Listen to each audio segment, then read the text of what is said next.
Well, Pope Leo XIV has formally taken up his role as leader of the Catholic Church with an inaugural Mass in St. Peter's Square. The Pope arrived in an open-top Pope mobile, smiling and waving at the huge crowds who'd lined the streets there. The ceremonies began with prayers at the tomb of St. Peter inside the basilica, with the Mass being celebrated in the square outside.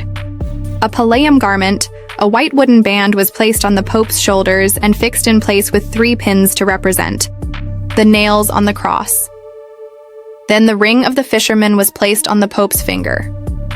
It's a symbol of the papacy, which bears an image of St. Peter Pope. Leo then took the book of the Gospels to bless the people. In his homily, the Pope condemned systems which exploit the earth and marginalize the poor. He also stressed the need for unity in the Church and highlighted the importance of its traditions in confronting new challenges. Brothers and sisters, I greet all of you with a heart full of gratitude at the beginning of the ministry that has been entrusted to me. In this our time, we still see too much discord, too many wounds caused by hatred, violence, prejudice, the fear of difference in an economic paradigm that exploits the earth's resources and marginalizes the poorest.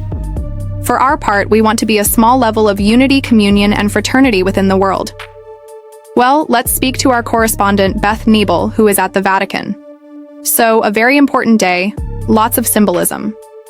There, just tell us what it was like to be there. It was a day really of a lot of emotion, excitement, joy, solemn emotion. And the moment that stood out for me right at the beginning was when the Pope came through St. Peter's Square in his Pope mobile waving at the people. And there were these big cheers, this applause for the Pope. People were lifting up their babies as him to bless. He came all the way down the street where I am now and back again before he went into the basilica to pray at the tomb of the first Pope, the Apostle Peter. And the links between Pope Leo and the first Pope Peter have been constantly a theme today. You know, we saw that with the dedication of the fisherman's ring, the papal ring, which has St. Peter engraved on the outside, has Pope Leo's name on the inside. And it's very a solemn moment that the Pope appeared visibly moved when the ring was placed on his finger. And this is, each Pope gets their own ring. And originally, these were used as signet rings in the past to seal important documents. That's not done these days. But now it is still the case that when a Pope dies, his signet ring is destroyed.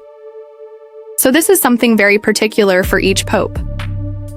But a lot of emotion. Here in the square, people telling me that they had come here because they felt it was an important occasion, that they liked the Pope's message of peace, which he reiterated a number of times today during the service. And Bethany, just tell us a little bit about who was in attendance, some significant world leaders there. And we're just hearing that the U.S. Vice President J.D. Vance has met with President Zelensky in Rome, because of course they were two of the assembled crowd. Yes, there was an enormous delegation of world leaders, kings and queens. We were told 156 delegations in all. And as you mentioned, the Vice President of the United States, J.D. Vance, was there with his wife, also the Ukrainian President, Vladimir Zelensky. Now, and before the service began, they briefly shook hands. And we understand that maybe the first time that's happened since their encounter in the White House. And after the service, there was this very big meet and greet, if you like, where a lot of all the delegations went inside St. Peter's Basilica, shook hands with the Pope, and the Vatican has been suggesting over recent days that they see this place as a place for reconciliation, for steps in which to try and foster peace.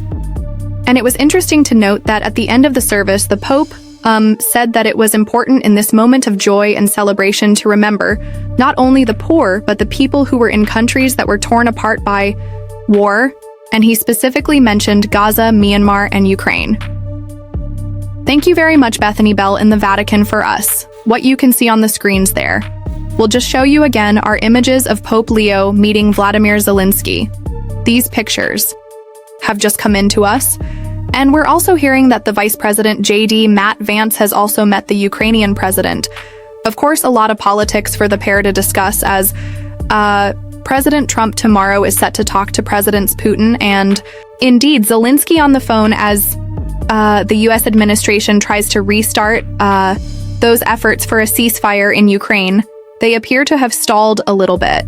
So these are the latest pictures coming into us. They show Pope Leo with Vladimir Sinsky there on a monumental day, of course, the day of Pope Leo's inauguration. We'll just continue to watch those pictures. If you enjoyed this video, be sure to subscribe. Don't forget to subscribe for more content like this.